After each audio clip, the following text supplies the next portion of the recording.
Привет, привет, привет. Вот и снова я. Я знаю, что многие из вас очень ждали новую кофе-историю, и я вам за это просто абсолютно невероятно благодарна. Кстати, о благодарности сегодня мы и поговорим. Ведь чаще всего ее трактуют как вежливость, хотя на самом деле благодарность является чем-то вроде волшебного ключика, который открывает двери к счастью. Весь вопрос в том, как им воспользоваться. Чтобы научно доказать, правда ли чувство благодарности способно так сильно влиять на нашу жизнь, психолог Роберт Эммонс даже провел эксперимент. Несколько сотен добровольцев разделили на 3 группы. Первый дали задание ежедневно записывать в дневнике свои внутренние переживания, второй – фиксировать любые неприятные инциденты дня, а третью группу попросили каждый вечер составлять список событий и имен людей, вызвавших у них чувство благодарности.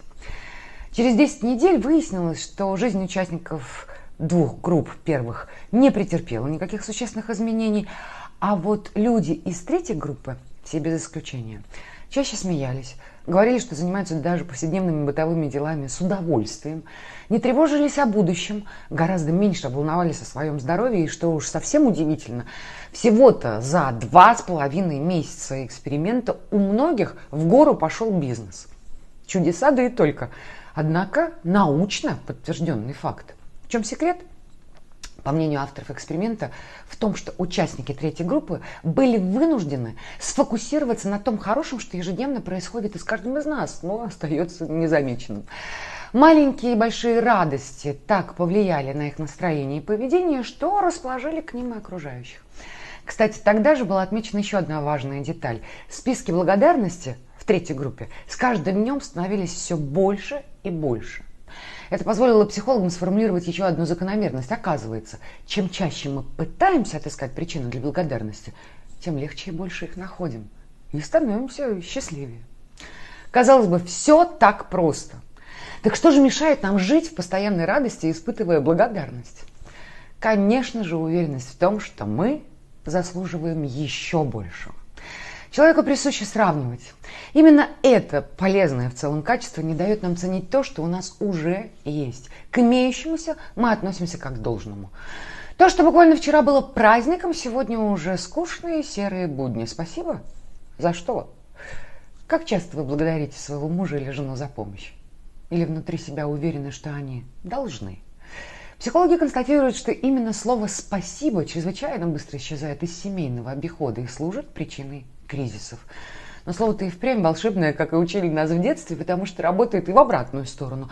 Проведенные исследования показали, что произносимая вслух взаимная благодарность способна уберечь семью от развода, причем воздействие гораздо эффективнее, чем страстный секс или походы к психологу. Скажу больше. В последние годы благодарность стала бизнес-инструментом. Менеджеры по управлению кадрами рекомендуют руководителям обязательно благодарить своих работников, имея в виду вовсе не денежные поощрения. Оказывается, многим высококлассным специалистам не хватает простого человеческого спасибо. И из-за его отсутствия они могут даже уволиться. Представляете? Впрочем, во всех случаях имеется в виду, конечно же, не механическое бурканье «спасибо», а осознанная, ясно выраженная признательность. Это важно. Кстати, не менее важная тема – как принимать благодарность. Долгие годы лично я совершенно не умела этого делать. Мне хотелось провалиться сквозь землю от неловкости, и никакие мантры на тему «полюби себя» не срабатывали. Я смущалась и поскорее отвечала «не за что», как и многие из нас. И это была самая неправильная реакция. Психологи утверждают, что ложная скромность сводит на нет затраченные усилия обеих сторон.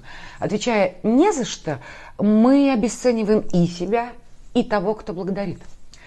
В осознании этого мне очень помогла одна мудрая женщина, которая сказала: знаете, Юля, умение брать не меньше искусства, чем умение отдавать. Подумайте над тем, что, может быть, эта благодарность нужна не только вам, но и тому, кто благодарит. Не прерывайте цепочку добра. И я впервые задумалась об этом в таком ключе. А ведь действительно, благодарность является, по сути, краеугольным камнем нашего бытия, в котором от всех нас требуется осознание простой истины. Чтобы жить, мы нуждаемся друг в друге. И только отражаясь, как в зеркале, в благодарности других, мы и можем понять собственную значимость и связь со всеми людьми. Мы слышим в свой адрес спасибо для того, чтобы узнать, кто мы есть. И сами говорим спасибо для того, чтобы у другого была возможность узнать себя. Лучший ответ на любую благодарность: как я рада была вам помочь. Во-первых, это правда, потому что справиться с жизнью в одиночку никому из нас не по силам.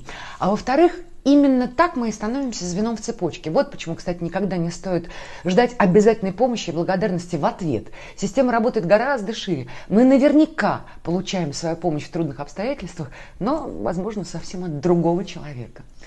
Хотите быть счастливыми? Запустите систему в действие. Благодарите незнакомых людей. Скажите искреннее спасибо парню, который приготовил вам кофе ранним утром. Вдруг ваше доброе слово именно сейчас ему жизненно необходимо. Психологи установили, что людям для выживания нужно не меньше 4 объятий в день. А ведь слова благодарности – это наши устные объятия, которые также способны и согреть, и утешить. Благодарите жизнь за доступные вам возможности. Безусловно, всегда найдется тот, у кого возможностей больше. Но если вы концентрируете свое внимание на том, чего у вас нет, то вам никогда и не будет хватать. Зато благодарность умеет сделать из нехватки изобилие. Тем более, что наверняка всегда найдется и тот, кто мечтал бы располагать хотя бы вашими возможностями. Поразитесь чудесам, которые ежесекундно предлагает нам мир. Мы так быстро привыкаем к хорошему, а ведь достаточно вспомнить наших прабабушек, чтобы ежедневно говорить спасибо создателям посудомоечной и стиральной машинки. Обновите свой взгляд на радость. Послушайте, у меня в сторис американского комика Луи Си Кея. Этому монологу уже довольно много лет, но вы знаете, я смеюсь над ним каждый раз, как в первый, настолько он точный. Я сказала в самом начале, что благодарна вам. Я скажу больше. Вы занимаете одно из главных мест в моем личном списке благодарности. И знаете почему?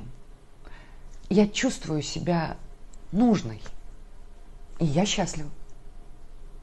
А у вас есть кому сказать свое искреннее спасибо?